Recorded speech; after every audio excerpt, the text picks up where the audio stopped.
மக்கள் எல்லாம் பொங்கலோ பொங்கல்னு சொல்றாங்களோ இல்லையோ, பயோமெட்ரிக்கே பயோமெட்ரிக்கேன்னு தான் கோரஸா பாடிக்கிட்டு இருக்கிறாங்க.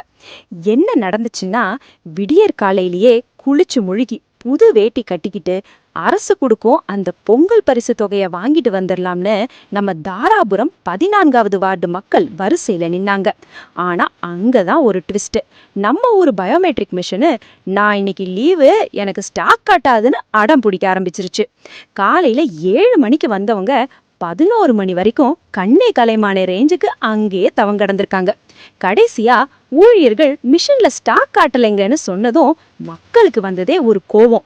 எங்களுக்கு பணம் வேணாம், இப்போதைக்கு இந்த மிஷினை சரி பண்ணி கொடுங்கடான்னு சொல்லி சின்ன காளியம்மன் கோவில் ரோட்லயே அமர்ந்து தர்ணா பண்ண ஆரம்பிச்சிட்டாங்க. சரி, இந்த ஒரு கடையில தான் இப்படின்னா, தாராபுரம் நகருக்குள்ள இருக்கிற இன்னும் ஒரு 7 கடையிலையும் இதே பயோமெட்ரிக் பாட்டு தான் ஓடிக்கிட்டு இருக்குதான். ஊழியர்களும் பாவம் மிஷினை தட்டி தட்டி பாக்குறாங்க.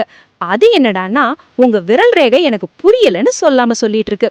பொங்கலுக்கு சக்கரை கிடைக்குதோ இல்லையோ, இந்த மிஷின் பண்ற அலப்பறையால மக்களுக்கு பிபி தான் ஏறுது.